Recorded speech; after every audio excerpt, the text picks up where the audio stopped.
धन्यवाद सभापती महोदय।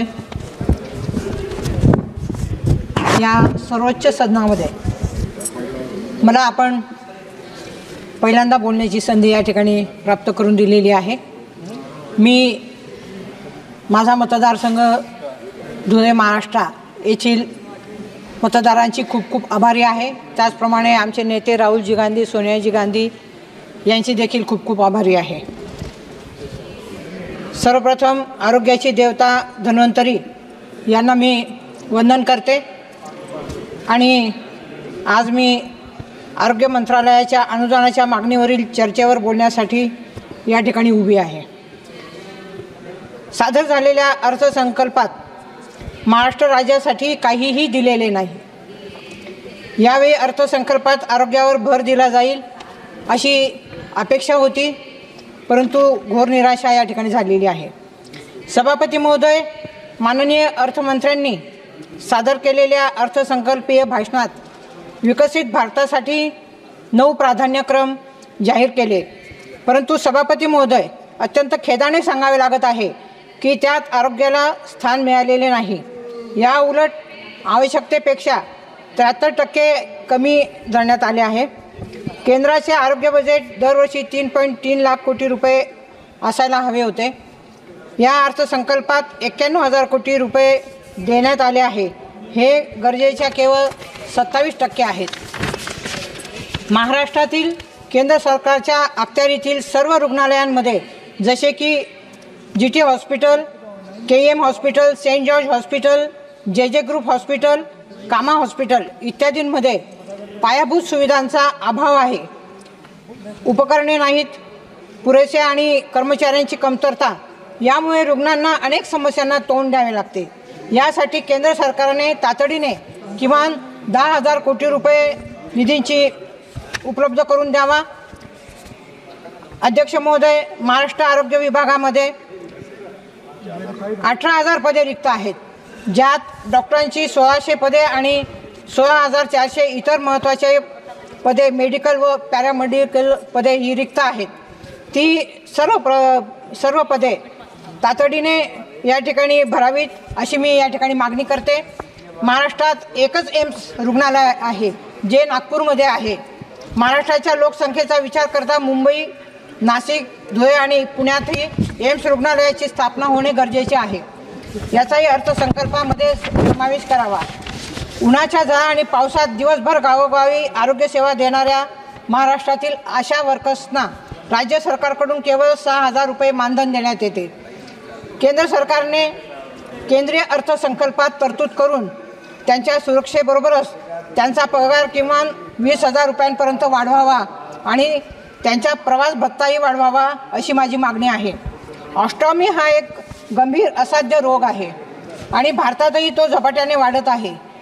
हा गंभीर आणि असाध्य आजार अपंगत्वाच्या श्रेणीत आणण्यासाठी सामाजिक न्याय मंत्रालयाने याबाबत बिल सभागृहात आणावे।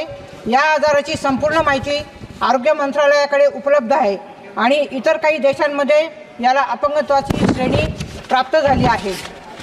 अध्यक्ष महोदय, आयुष्यमान भारत योजना PMJY साठी या अर्थसंकल्पात जी काही तरतूद करण्यात आली ती 7,500 कोटी रुपयांची आहे, परंतु अनेक रुग्णालयांमध्ये या योजनेअंतर्गत उपचार दिले जात नाहीत। माझी मागणी आहे की सरकारी रुग्णालयांबरोबरच सर्व खाजगी रुग्णालयांमध्येही ही योजना लागू करावी।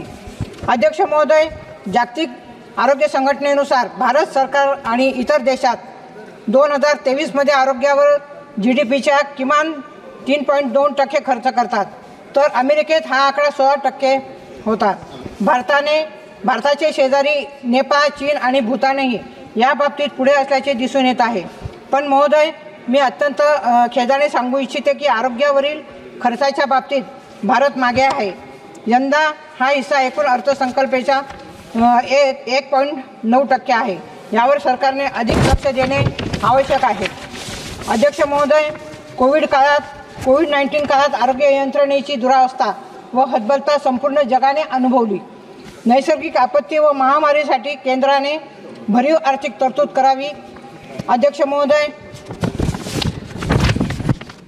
कृपया प्रत्येक तालुक्यात मुख्यालयी आरोग्याच्या तज्ञ सुविधा देण्यासाठी 100 खाटांचे शासकीय रुग्णालय मंजूर करून गोरगरीब रुग्णांना स्पेशालिटी सेवा ही देण्यात यावी। त्याच्यामध्ये अध्यक्ष महोदय फिजिशियन, सर्जन, स्त्रीरोगतज्ञ, बालरोगतज्ञ, भूलतज्ञ, नेत्ररोगतज्ञ, अस्थिरोगतज्ञ, ENT इत्यादी सुविधा मिळाव्यात। अध्यक्ष साहेब, मी पहिल्यांदाच बोलते, मला फक्त 2 मिनिटं द्याव्या। अध्यक्ष महोदय, तज्ज्ञ डॉक्टरांची अनेक पदे रिक्त आहेत, ती त्वरित 100% भरण्यात यावी। त्यांना वाढीव वेतन देण्यात यावा। अध्यक्ष महोदय, जे काही प्राथमिक आरोग्य केंद्र आहे, ग्रामीण रुग्णालय आहे, त्यामध्ये अत्यंत सुविधा कमी आहेत, ती सर्व केंद्र ही बळकट करण्यात यावी। कारण जे काही ग्रामीण भागातले रुग्ण आहेत त्यांना ही सेवा सक्षमतेने मिळण्यासाठी त्यांचं सेवांचं बळकटीकरण करावं। ग्रामीण, डोंगराळ व आदिवासी भागातील आरोग्य सुविधांना प्राधान्य देण्यात यावं। अध्यक्ष महोदय, माझ्या धुळे लोकसभा मतदारसंघामध्ये सुपर स्पेशालिटी हॉस्पिटल मंजूर करण्यात यावं आणि मालेगाव येथे कॅन्सर हॉस्पिटल मंजूर करण्यात यावं। त्याचप्रमाणे प्रत्येक तालुक्याच्या ठिकाणी ट्रॉमा केअर युनिटची उभारणी करावी। डायलिसिस सेंटर प्रत्येक सरकारी हॉस्पिटलमध्ये निर्माण करावे। अध्यक्ष महोदय, डॉक्टर जयस्वाल साहेब यांनी मांडलेला जो काही मुद्दा आहे त्याच्यामध्ये कॉलेज ऑफ फिजिशियन्स अँड सर्जनसारखी मुंबई येथील PG डिप्लोमा आणि फेलोशिप देणारी जी शिक्षण संस्था जी 112 वर्षापासून भारतात PG डिप्लोमा स्पेशालिस्ट निर्माण करते व असे स्पेशालिस्ट डॉक्टर पेरीफेरीमध्ये आरोग्यसेवा देत असतात, त्यांचे ॲडमिशन 2 वर्षापासून बंद आहेत। जवळपास वर्षाला 1100 PG डिप्लोमा डॉक्टरांना, त्यामुळे आपण मुकलो आहोत। अशा संस्थांना अभय देणे गरजेचे आहे। अध्यक्ष महोदय, आरोग्य धनसंपदा, हेल्थ इज वेल्थ असं या ठिकाणी मला सांगावंसं वाटतं। मी आपल्या माध्यमातून बजट पर